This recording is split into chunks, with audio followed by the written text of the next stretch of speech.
First, I'd like to send my prayers to the families of the victims of this tragic crash. Send my prayers to our entire UPS family across Louisville and across the country. UPS is such an important part of our Louisville family. Right now, at least 7 people are dead and nearly a dozen are hurt after a crash and explosion near the Louisville airport. More still missing this morning. Good morning. Thank you for joining us. A heartbreaking story to start with. We continue to follow that breaking news. We have live team coverage of the tragedy, and we are starting this morning with Carrie Gray. She's live at the airport this morning where it happened with the very latest on where things stand right now. Yeah, Alex, good morning. A truly heartbreaking tragedy, that deadly plane crash right here in the shared space between UPS Worldport and SDF. I'm actually in the departures area of the Muhammad Ali International Airport this morning. Those flames finally out after crews battled those for hours. One of those runways, though, this morning still closed. We do know that it took about 6 hours for about 100 first responders to put out those flames last night. And officials with the National Transportation Safety Board are expected on scene today.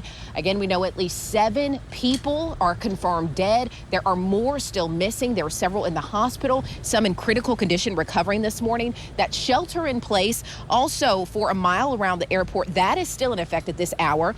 Investigators say that could even be in place for a few days.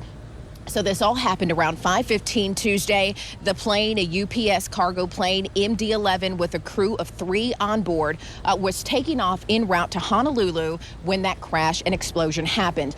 We also know that 2 businesses were hit. That's Kentucky Petroleum and Grade A Auto Parts. And right now, operations at UPS Worldport are on hold. We are also asking the public, if they were to find any debris in the area, to please avoid touching this debris and report the debris. As well, they can take photographs to the following website, which is louisvilleky.gov/emergency services. We are asking everyone to please follow the airport's X page at Fly Louisville for additional updates. Again, the NTSB expected to be here this morning. And of course, this horrific crash is having a ripple effect across our community. Jefferson County Public Schools closed today. And if you are flying, we do want to make sure you are checking your flight status. We have seen so far that there are some cancellations. Governor Andy Beshear showed up yesterday as well, just hours after the crash. He and other local leaders, they're now working around the clock, making sure to offer their support to everyone who's been affected by this. Our Sam Carter is live for us this morning with the latest on leader reaction. Sam. Yeah, Carrie, good morning.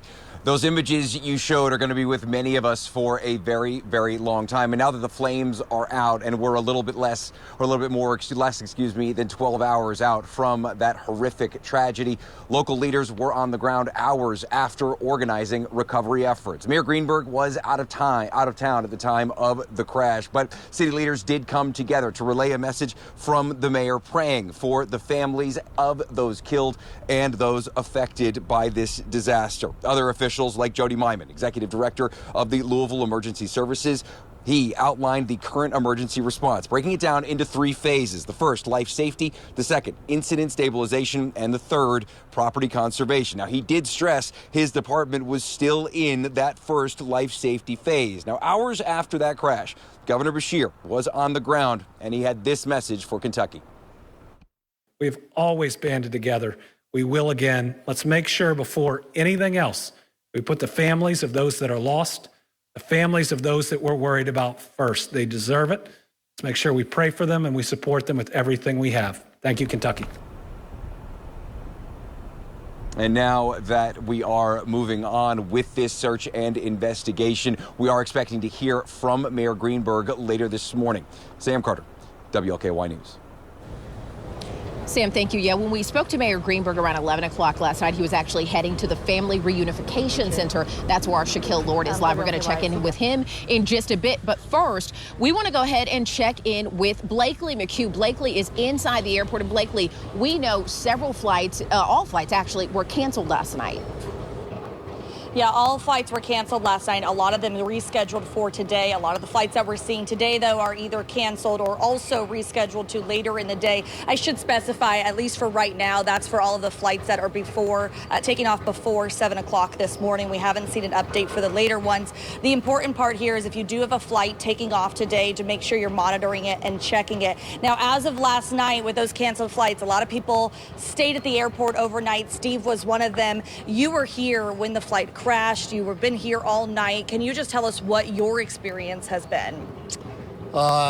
We had flights canceled, delayed. Everybody was wondering. People got on the flight. People got off the flight.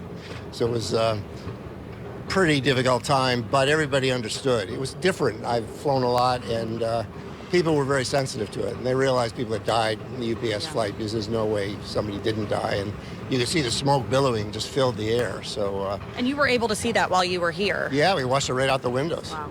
Yeah, so we all understood. There was no one wondering, who goofed up or something like that. So that was easy. When we got here this morning, we only saw a few people who were asleep or looked like they stayed overnight, but you said there was a good amount of people overnight. There were about 50 people here overnight. We all figured out the chairs that were uncomfortable and then the floor, and I got a good book, so I read for about 7 or 8 hours, so it was all good. And you were saying it was a little hard to be able to find a hotel or somewhere to stay because of all of the road closures. Well, I had a flight at 6. I had one of these flights at 6 o'clock and was all set to go on it because I had arranged that last night, and then that was canceled. But by that time, it was 10 o'clock, and I just decided to just stay and read and relax. Sure. Called my wife and. So how much sleep did you really get, Steve? 3 hours. 3 hours. Yeah. What's the plan for today? The plan for today is I head out around noon, get back to Philadelphia, and get back to my home and grandchildren to take care of a little bit this evening, so we'll be good. Maybe a better night's sleep tonight as well. Exactly. All right, Steve, thank you so much. You're very welcome. Yeah. Again, a lot of people, you can see them coming in. TSA is back open. The airport is back up and running. There are, though, a handful of flights that are either delayed or canceled. Delta has delayed most of their flights this morning, but most Southwest, United, and American Airlines flights are canceled. So again, make sure you are checking your flights and monitoring those if you're flying out today. Carrie, back to you. Blakely, thank you. You can only imagine how scary that must have been to be at the airport waiting to take off, and then you look out the window and you see that plane crash. Again, our hearts, our thoughts, our prayers are with the families of the victims and those who are still missing. As we know, there are still some missing this morning. Alex, I'm going to send it back to you in the studio. Yeah, Carrie, many people living and working in that area, so lots of people affected by this. We're going to check back in with her in just a minute. LMPD has set up a reunification center for families at the LMPD training facility on Taylor Boulevard. If you need that resource, WLKY's Shaquille Lord is there for us this morning. Hey, Shaq. Yeah, hey there, Alex. Right now, things are certainly quiet here at this training facility. You may be able to see the presence of police officers right behind me. Now, we want to talk about why this location was picked as the unification center. Officials tell us yesterday that hospitals right now just aren't not equipped to handle family reunification due to this type of emergency. Here they have a coordinated process that is underway, designed to help loved ones locate and reconnect with those impacted. Now, as people come here to find loved ones, many yesterday, those that were leaving the airport certainly were very emotional. Many people stuck on their flight for hours. Take a listen. I got a phone call from my dad asking me was I okay, and I literally had just walked in the house from work, and he just, all of my family members was just calling me, asking me if I was okay. They told me about it, and I just started calling my employees and stuff, and just make sure they was okay and stuff. And then that's when I came over to, see what was going on. And a number of services are on site to help those who are impacted. We're talking about the American Red Cross, LMPD Victim Services, as well as chaplains for emotional support. Reporting live this morning at the LMPD training facility on Taylor Boulevard, I'm Shaquille Lord, WLKY News. Back to you.